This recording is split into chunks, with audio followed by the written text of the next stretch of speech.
In late 2015, I came to you and told you I was going somewhere to meet someone to do something.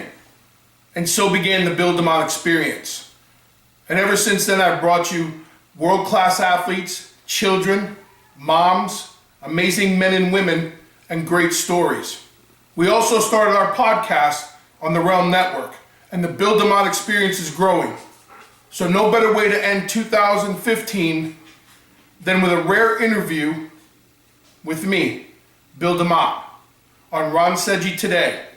We want to thank you for all the support. Continue to subscribe to the Bill DeMott experience. Continue to watch the podcast. Tell us where you want us to go. We look forward to bringing you everything you want to see in 2016. Right now, we're going somewhere to do something and talk to someone. It's time for the Bill DeMott experience.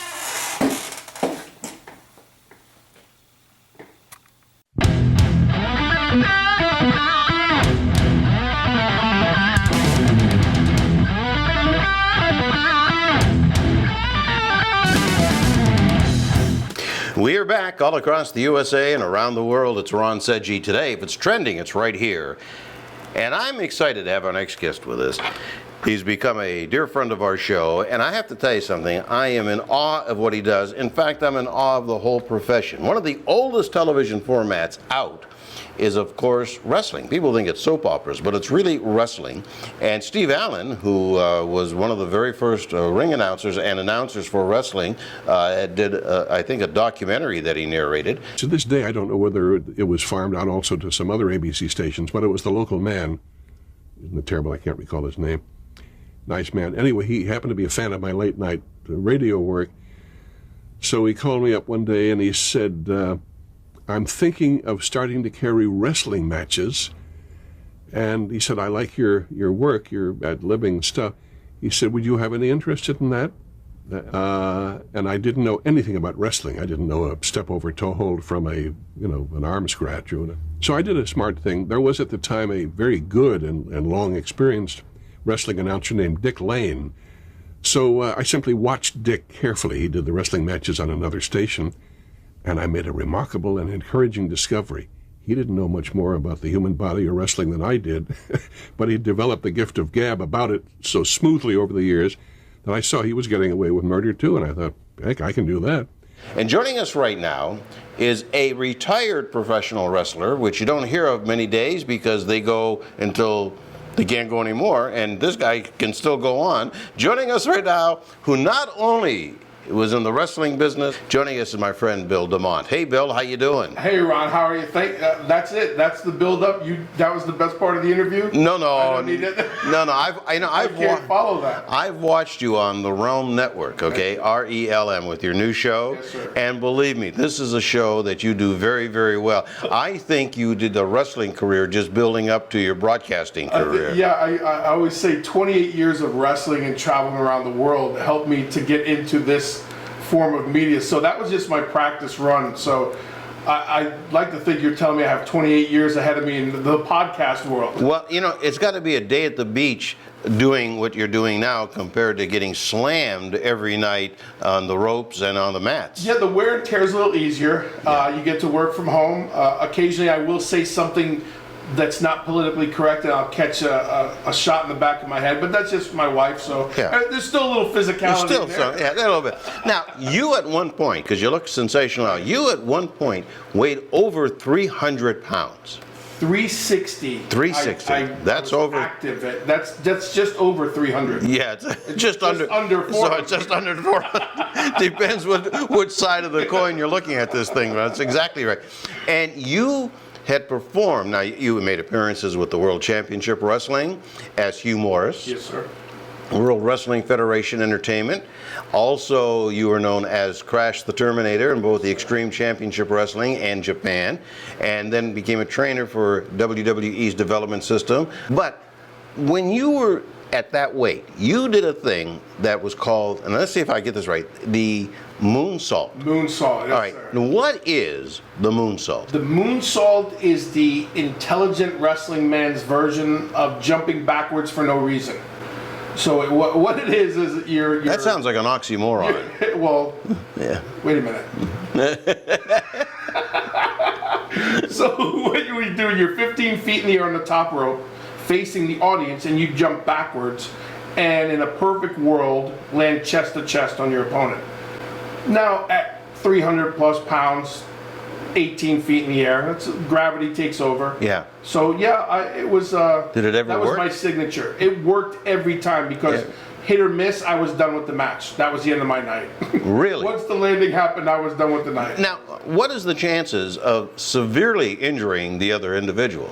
Oh, I big chances of that happening. But I think if you're a professional in any industry, you make sure that you can do it. I believe that's why I was successful with it for 20 plus years in the ring, is because that was my main thing. I never wanted to hit someone where they couldn't make a living the next night. Yeah. But at the same time, there has to be a little physical contact. So while everybody, I'm sure, took a deep breath, and I'm sure there were some sore ribs, and I took most of the brunt of that. So broken toes and knees and shoulders, but it's going to happen. That's the nature of the business in sports entertainment. So you really didn't have any desire to be a greeter at Walmart, which would have been a hell of a lot of years. Yeah, well, I've been told I have a face for radio. I think if the doors slide open at Walmart and you see me there with the happy face sticker, I think they'd lose business. So. Now, how do you, and I think probably the question that comes to mind is, how do you practice that? I mean, there had to be a time that this was the first time you were going to do that, right? You know, I mean, it's like they say, the bravest guy in the world was the first guy to drink milk. Right. Okay, let's squeeze these things and drink from it. To see what happens, right? So the honest story is, I was in Puerto Rico. We had a rare day off, and they were the guys were doing belly whops into the pool. So everybody was trying to outdo each other. So I stood on the edge of the pool and jumped backwards and landed with the worst belly whop. It hurt so bad. I was done. Long story short, we arrived in Japan 2 days later. They said, do that move you did in the pool, or we're sending you home and you'll never work here again. So I closed my eyes as I went to the top rope. And in Japan, back in those days, I shut my eyes and the cameras were everywhere. So it was a full arena, it was a packed house, it was the biggest show of the tour. I shut my eyes, I jumped upside down, I landed on the guy with my eyes. We became tag team champions that night. The ribbons came in and the best piece of advice I got from a veteran wrestler said, don't do it again because you'll have to do it every night. I figured with that kind of ovation, I was going to do it at least one more time. Sure. And it took me through my 28 years. Wow. So it became my signature. What kind of injuries over that period of time? I've had growth plates cut out of my feet. Really? My knees have been worked on 4 times. Both shoulders will fall in and out of socket on call. I had broken my neck, what I think was the most serious. I have some back problems. All my knuckles have been broken. My nose a couple times. Jeez. But you'd never tell because I look great. You look terrific. You look terrific. But wrestling is tough. I mean, Wrestling's tough. It's you've got to be even. You know, we were talking before we went on the air about some people who say, it's not real. It's not real. Right. You know, let's say it wasn't. Right. Let's just, for the sake of example, say that. Gotcha. You have to be an outstanding athlete to do what you do. I don't care. At what weight you're at. I mean, but at 360 pounds, even more so. Right. Well, you have to take the physical factor out of it, and you're on the road 300 plus days a year. So you have to be in shape for that. As you know, as you travel, you have to have some kind of schedule to keep. Right. You have to make your dates. Yeah. So then add the physical, and then add the lack of non-fakeness to what we do in the sports entertainment. So we're professional athletes. Now, what about eating habits? I mean, what do you do? Yes. What do you eat, and when do you eat it? Yes, I do. Yes, you do. Yes. At 300 plus pounds, it's pretty safe to say I'm not concerned about gluten-free. Yes. Now, does your doctor say to you, I know I gained 2 pounds, he says, you better lose that weight or you're going to die. Yeah. And I mean, what do they say? Says, how you feeling? I feel great. Can you still carry the load? Yes, I can. Well, keep going. Which makes me nervous because I don't know if he signed off on me. like a lot of sports, like baseball, you have the small circuits and the larger circuits, don't you? Yes. But you work just as hard in the small circuits, in fact, maybe harder because of the fact that you want to get to the large arena. You have to make your name for yourself. And back in my generation, we had Japan and Mexico and Puerto Rico, and we traveled to Guam and New Zealand. And the kids nowadays, they don't have that. The business has gotten, the circle's gotten smaller, but you worked harder, your dates, and they were on you as an independent. You drove yourself there with little to no pay sometimes. Really? So these kids are still out there working hard, trying to make a name for themselves. What about the flights? I mean, do they? Well, as an independent, you're lucky if you get an airline ticket. Most of the time it's on you to get from Florida to Wisconsin by Wednesday if you want to wrestle at night. Wow. But nowadays we're on flights every night. It's a flight from here to, I mean, we fly from here to Dubai. I got home from Dubai for 2 days and flew back to Australia for another week. And you fly to London for one shot and come home, and you fly, or you drive across the border to get to Canada and have to be in Texas by car. But you see, what gets me too is you not only have that jet lag, then you have the pressure of performing and not being tired. Yeah, well, I think you and I talked about this off the air. That's when there is no pressure. When you're in front of the people, Yeah. you forget that. It's Yeah. that car ride, the next 500 miles from Buffalo to Wilkes-Barre, Pennsylvania, that it all settles in. But Yeah. that's your 10, 20 minutes a night where there is no pressure, there is no pain. Wow, that's fascinating. Can you stay with us a little bit Yes, longer? sir, thank you. Our special guest is Bill DeMott. Bill, of course, has been wrestling for 28 years. He's retired now. He's got a new radio blog. Actually, it's an internet blog. It's on Realm Network, ELM. Fascinating guy, really is, and does a heck of a job behind the microphone as he did in the ring. And Bill and myself will be right back with more live all across the USA and around the world on Ron's Edgy today. Yeah, you're terrific, Bill. Thank you. That was okay? That's perfect. Thank you so much. Perfect. Now we're going to tape this one. We're back live all across the USA and around the world. It's Ron Sedgy today. Bill DeMott is my guest. He was known, of course, as Hugh Morris, also as the Crash the Terminator. He's had a lot of AKAs because when you live like Bill DeMott and beat up enough people like that, you have to keep changing your name from city to city. Bill, tell us about your time on WWE's Tough Enough, the program that you acted as a trainer for, and some of the criticism that you took because some people said, obviously not troopers, that you were too tough on these kids. Yeah, hence the name Tough Enough. I was fortunate enough early on with my time with the WWE to be that opportunity put in front of me because I spent a lot of time in the ring with the younger guys. So there was an opportunity to become a coach on the show. And I always say when the red light goes on, I know my job. And my job is to be that guy. I'm the bad guy. I'm the good cop, bad cop. Sure. Al Snow was a great partner of mine for the first couple of seasons, and then I did it with Stone Cold Steve Austin. Oh, did you really? It's great to be the bad cop to Stone Cold, who's the ultimate bad cop. But I think what people need to realize is that they're in coaching. If you played a sport, whether it's field hockey or rugby or baseball, basketball, anywhere you've had a coach, your coach is there for one reason, to make you better, to drive you, and not necessarily there to pat you on the head. There's a coach for that. Mm-hmm. But if you're the head coach or you're the one running the system or in charge, then your objective is to make those people better. And you're on the outside looking in, so you have a broader view. So I think my reputation comes a little bit, people go by Tough Enough and go, wow. But that's a reality TV show. Yeah. And in the course of 3 months, you only get 1 hour a week of what actually went on. So the big part for me going forward with the Bill DeMott experience, both on the Realm Network and YouTube, is to let people get to see the Bill DeMott when the red light's not on. Yeah. Much like you and I had an opportunity to sit down. Right. But a coach is just that. And nowadays, a coach needs to be a little bit more generous and Politically correct, right. And those things. But I understand my job. I understood it then. I understand it now. And if my job is to get someone to achieve a certain level, I'm still think I'm the best in the business. When did you decide that this was going to be your occupation for 28 years? I mean, were you like 7 years old and you saw, you know, somebody on television and said, wow, I want to be a professional wrestler? No, I wanted to be, I saw Lou Ferrigno at an early age, and I wanted to be the Hulk. I wanted to be a bodybuilder, and I bought a Franco Columbo book that he told all about how to get ripped like him, and I was a wrestling fan. Back in the Northeast, my grandfather would watch the MSG network on Saturday nights. Sure. The midgets and Bruno Sammartino. Small people. Small people, politically correct. I don't think they get offended. Little Beaver was a small person, yet he was a midget.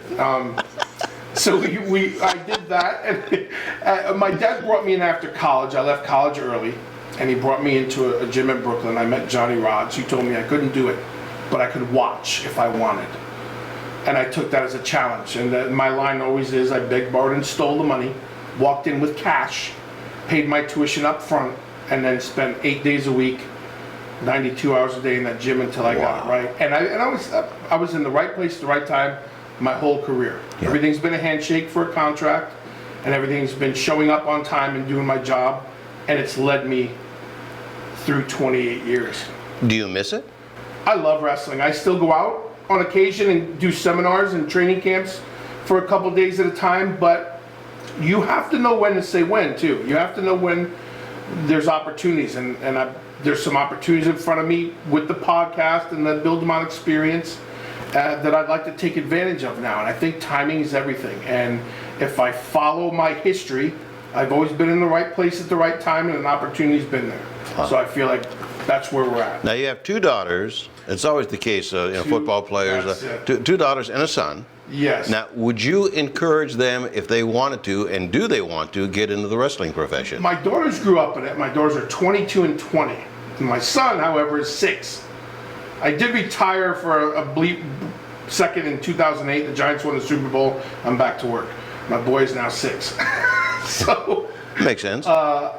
They're all fans of it. If my daughters were to come to me and say, I'd like to try out to be a diva, I would reluctantly point to my wife and leave the room with no opinion.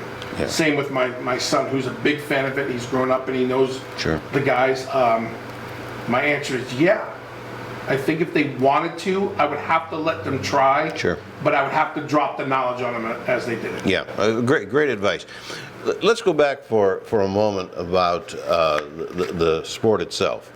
Does the stage name sometimes make a difference? I know, for example, you're a big Elvis Presley fan. Yes. Okay. I often wondered back in the early days of Elvis if his persona would have been as big as it ultimately became if he didn't have such an unusual name. Same thing with an Engelbert Humperdinck. Right. Okay. You've had a couple of different names. do you sometimes think that the name change has a marketing billboard value to it? Sure, I think people associate with certain names. As Hugh Morris, I had to be called the Laughing Man because originally it was humorous. I didn't get it, so they had to put the Laughing Man in front of it, and then people got behind the character. Yeah. Later, I was given a name that didn't fly at all for merchandise. They called me General Rection. Well, merchandise wasn't going to sell with that, and it's not marketable. Although I have a couple of ideas that they could use for a pen. It depends on what market you're going to. For a pen and pencil set. But, I think the name has a lot to do with it. But then you take a guy like nowadays John Cena. Yeah. Marketable because of who he is, right. What he represents. So I think it all falls into. You should be a stand-up comedian. You're a funny guy.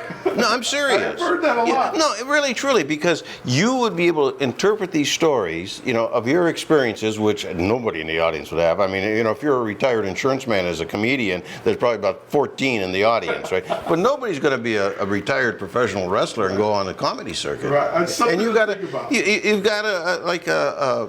a very contagious laugh to you. Well, you got that Ed McMahon thing going, Well, just naming Ed McMahon in my name, I'd take that and run.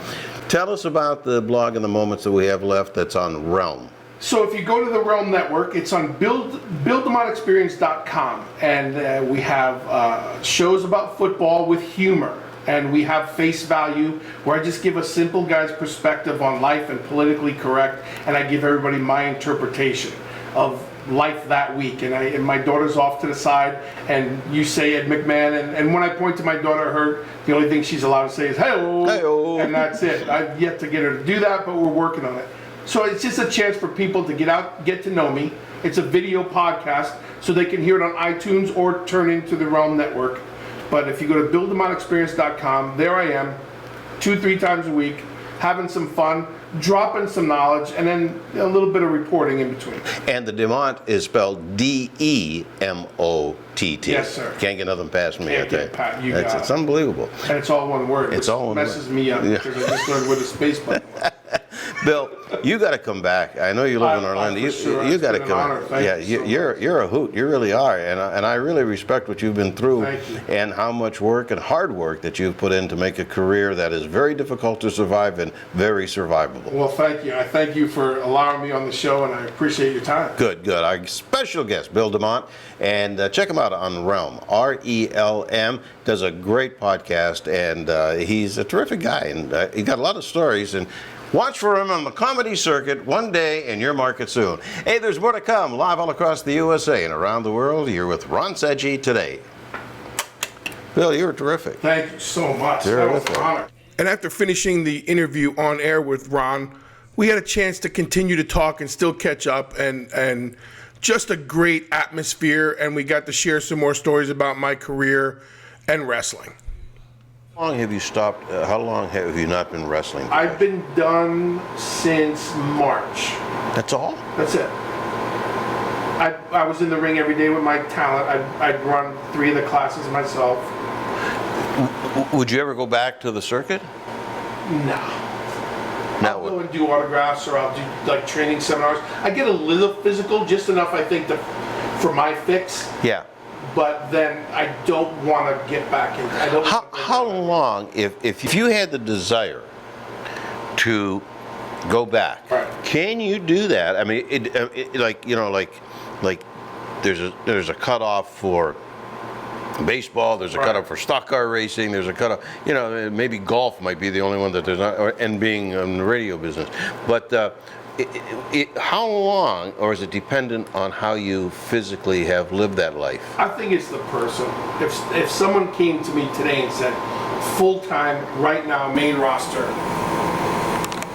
full schedule, you're going to be in the mix, there's that part of me that would have to go home and think about that.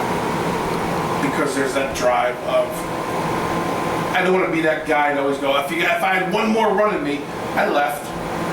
My career's good. I have no problem leaving it, but I think there's always that thing as a competitor, as an athlete, going, if it was the right circumstances. But I don't think I'd like to think I'm smarter now. There's certain guys who reach the level of fame and notoriety that when if you can walk in front of 80,000 people, take your shirt off, make them go crazy. I never reached that level. I mean, I've done it at the beach and an old couple got excited. But once they got the world shows out of it, that was okay. So I think with the right situation, anybody can do it. But so for me, I'm done. I would go back in a minute. I think for reality. What would your wife say? That part, she'd tell me I'm done. I think she enjoys the fact that I'm walking, although hobble sometimes. Yeah. But I think they're behind me. If I had that look in my eye, and if they went, just for 3 months straight, that's what we need, I think Steve and I probably have a different conversation. But I give you a lot of credit because, you do more one-nighters than anybody. You're not just up there like Bill O'Reilly and doing a speech. Right. You're not even a presidential candidate that's just giving a speech. You're getting knocked around. Yeah. And I don't care how good you are, it's got to hurt sometimes. And then we have these guys now, the younger cats now, who have media days. So we'll drive 500 miles. You get in at 2 a.m. and your media day starts at 5 a.m. So people see you on TV for 5 minutes, 8 minutes, 10 minutes if you're lucky. But those live events we do every night are 20, 25 minutes long. Wow. 6 nights a week. get on an airplane, do it again, drive, get up and do media, and blessed to be doing Make-A-Wish and make your appearance. And then you, as you know, you have to be on. You got to be on. There's no downtime. Yeah, because if you're not on, then immediately that's not the individual that they know. Right. So then they gravitate to the next one. Yeah, that's exactly right. It's the stress, I think, is more of maintaining that level. Well, with all that flying, did you have some tight situations sometime with flying? I was too nice my whole career flying because I tried to make sure everybody else had that room. No, I mean just some bad incidents. I've been on flights where they've caught on fire on the way to Tokyo, and they tried to turn the plane around, and they stayed there next morning. They tried to put us on the same plane again. I told them I wasn't going to Tokyo. Yeah, I guess so. There's been a lot of things, and you try to maintain that public view of you. You can't be 6'1", 6'2", 300 plus pounds and be shrieking. Yeah, so yeah. Yeah, I could. It's easy for me to freak out, I give you a lot of credit because, flying around, just traveling just wears you out. The old show business adage is you get paid to travel, not to stand in the wings. That's it, yeah. And that's I cannot believe the schedule. They talk about touring bands. They get everything handed to them on a silver platter. They get the fancy bus, their own airplane. They're up there for 2 hours. It's not the hardest thing in the world to do, and they got everything, riders and everything else. You got no green room. Give me a towel. No. Yeah. But I wouldn't change it. I'd do it again. Really? No heartbeat. Good for you. That's 20 great. years younger. Of course. Yeah. We'd all do things differently if we were 28 years younger. I wouldn't do a lot different. I'd do it all again. You'd do it the whole thing. Same way. No kidding. Good for you. Yeah. Good for you. I tell you, you could be a guest on the Tonight Show. You got the stories and you got the person. He does. He got the personality. Yeah, he really does. I talked to Steve about this about a week ago, and I'm going to be honest with you, Bill. I don't care what he says about you. I think you're doing a hell of a job. Thank you very much. I really do. That means a lot. Thank you very much. I've known him a long time and treasure his opinion, but he was wrong here.